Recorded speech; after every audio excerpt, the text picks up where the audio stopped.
Hello दोस्तों, हमारे YouTube channel में आपका स्वागत है। शिक्षा विभाग से जुड़ी हुई कोई भी जानकारी होती है तो हम आप तक सबसे पहले पहुंचाने का प्रयास करते हैं। आप अभ्यर्थियों के बहुत अधिक कमेंट आते हैं कि सेकंड काउंसलिंग कब होगी, क्योंकि यहाँ पर बहुत सारे अभ्यर्थी जिनके बहुत अच्छे अंक आए हैं, जो सिलेक्शन के करीब हैं, तो उन्हें अपने भविष्य की चिंता है, इसलिए वो यहाँ पर प्रश्न करते हैं कि सेकंड काउंसलिंग कब तक होगी और कब होगी। अब यहाँ पर देखिए, कोई भी चीज़ इतनी आसानी से नहीं मिलती, खासकर शिक्षा विभाग में। तो अगर आपको काउंसलिंग करवाना है सेकंड, तो आंदोलन करना होगा, और आंदोलन में तो यहाँ पर कुछ प्राप्त करने के लिए आपको मेहनत भी करना होगी। तो आप सभी अभ्यर्थी, चूँकि देखिए यहाँ पर बहुत सारी न्यूज़ चल रही है कि सेकंड काउंसलिंग नहीं होगी या भर्ती प्रक्रिया ख़त्म कर दी गई है।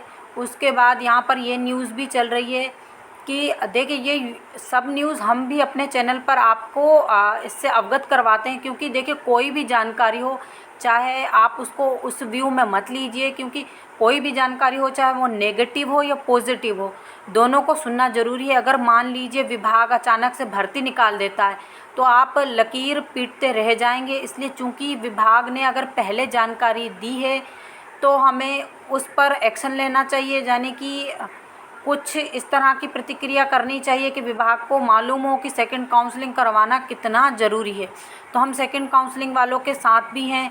यहाँ पर जिनको आयु सीमा में छूट नहीं दी गई, उनके लिए एग्ज़ाम करवाया जा रहा है, तो हम चाहते हैं कि वो भी होना चाहिए। जितने भी अभ्यर्थी हैं सबको मौका मिलना चाहिए, कोई पद खाली नहीं रहना चाहिए। और साथ में जो स्कूलों में छात्र पढ़ते हैं उनको सभी को टीचर उपलब्ध होना चाहिए, क्योंकि ये देश का भविष्य का सवाल है और साथ में टीचरों के भविष्य का सवाल भी है।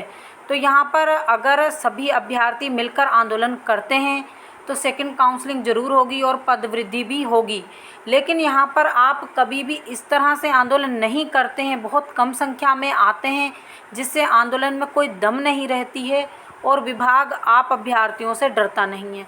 तो ये हम आपको बताते हैं। आपने कभी भी, हमने तो बहुत बार अपने इस वीडियो में बोला है पहले कि आप बिहार, यूपी की तरह, और बहुत से अभ्यर्थियों ने क्या कहा कि मैडम आप हमें क्रिमिनल बनाना चाहती हैं। तो देखिए, हम आपको क्रिमिनल नहीं बनाना चाहते, लेकिन थोड़ा जो अभ्यर्थियों की पावर है उसको दिखाना पड़ता है, तभी तो सरकार समझेगी उस चीज़ को। तो यहाँ पर बस हम यही कहना चाहते हैं।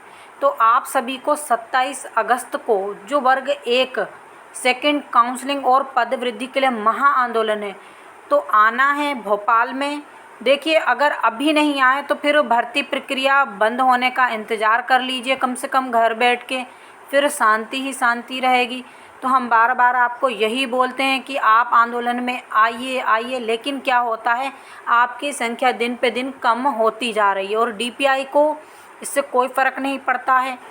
तो यहाँ पर जल्द ही दूसरी भर्ती निकल आएगी, लेकिन आपकी दूसरी काउंसलिंग नहीं होगी। तो आप समझ रहे हैं हम क्या कहना चाहते हैं। 27 अगस्त को सभी अभ्यर्थियों को हम आमंत्रित करते हैं, प्लीज़ ज़रूर आइएगा, क्योंकि ये आपके भविष्य का सवाल है। और यहाँ पर देखिए, हमें भी आप लोगों से उतनी ही उतना ही लगाव है। देखिए, ऐसा है कि अगर हम चाहते हैं कि आप ही हमसे ना जुड़े रहें, नेक्स्ट भर्ती वाले भी हमसे जुड़ें, तो इसलिए हम चाहते हैं। और वैसे सभी का हित होना चाहिए, केवल अपना हित नहीं देखना चाहिए। लेकिन सेकंड भर्ती जो आ रही है उस पर बाकी उम्मीदवारों को मौका मिले, लेकिन आपके इतने सारे पद हैं तो आप लोगों के लिए सेकंड काउंसलिंग ज़रूर होना चाहिए। साथ में जो चयन प्रक्रिया होने वाली है उसके लिए हम क्लासेस शुरू करने जा रहे हैं, क्योंकि हमें भर्ती प्रक्रिया का एक्सपीरियंस है। तो आप अगर हमसे पढ़ना चाहते हैं तो प्लीज़ उस पर कुछ कमेंट कीजिएगा। तो यहाँ पर आप अपनी राय हमें कमेंट बॉक्स में लिख कर दे सकते हैं, तो हम इसके हिसाब से आपकी क्लासेस चालू करेंगे, पात्रता के लिए भी करेंगे और चयन के लिए भी।